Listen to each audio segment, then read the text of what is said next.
think that this would be really in the city out like this, so it's literally right. And then he has a bustling districts and like where should this get traced over so that I feel like it's a waste of time. This plan should have been adopted in 1947. That's why St. Louis is a right now. And that's architecture, guys.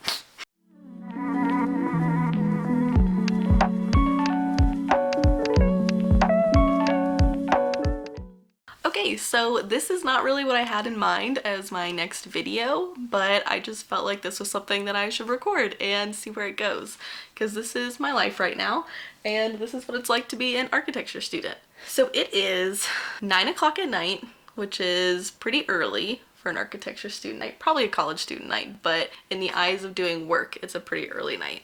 I had my first studio for the semester last week, and this is some of the stuff that I have to do tomorrow. This is what I've been doing the past 4 days. Normally I would be in studio, but things are a little weird, you know, with the current pandemic. Okay, so we have got this board here. This one is very in progress. Got another one over here, this board, this one, and that board. So I've got 6 boards for tomorrow that I'm working on. I will not be going to sleep until they're finished, and I have a, whoopsie.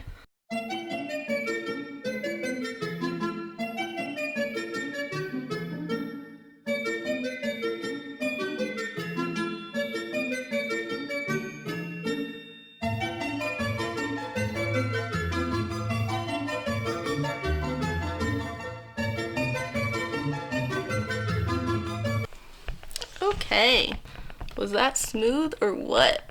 Right, so my project prompt right now is what we normally do at the beginning of a semester. We spend about 2 to 3 weeks working on a case study. Our prompt is we have to study that building, going from macro to micro. We're studying the city as a whole, and then we're studying the street that the building is on, and then we're studying the building itself and how all of these different things relate to each other. And we're supposed to be finding relationships and reinterpreting things, not just collecting a bunch of information. So I'm going to try to give an example of what that is. So this board is my ecology board that I'm working on right now. So under here I have this map of the general area. I'm in New York City. Oh my god, I'm so stupid. I didn't even tell you what my building is. Super embarrassing. So my building is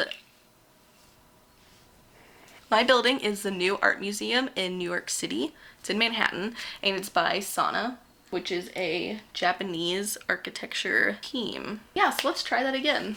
So this map is showing a particular area of Lower Manhattan, and this is where my building is located.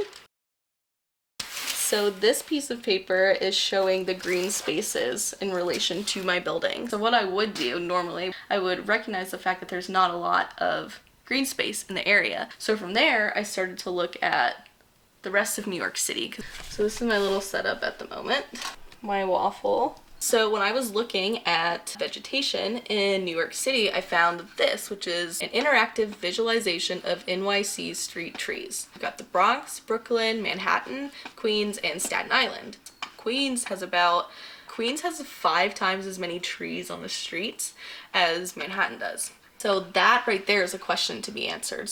So why was Queens so much more developed in the amount of trees per street compared to Manhattan? Back here on one of my other, let's go. That is so much better. Haha, sorry about that. Okay, what I would maybe look at is the demographics. So this graphic right here is showing the predominant race/ethnicity by tract. So I am looking at Manhattan, Lower Manhattan here.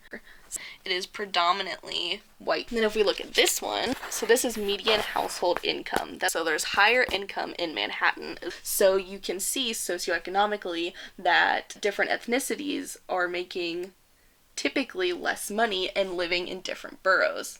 So from there you can start to question, does the amount of trees on the streets and how much less there are for the Manhattan area as compared to Queens relate in any way to demographically the predominant ethnicity and socioeconomic classes? There could be no relationship at all, but that's the point. That's what you're trying to look at when you're approaching a project, is you're trying to collect all this information and find these connections between different things. But it is a lot of fun. Yeah, I just thought I would share. We'll see if this turns into a video or not. I'm like breathing heavy from just walking you around the room. I need to go to the gym.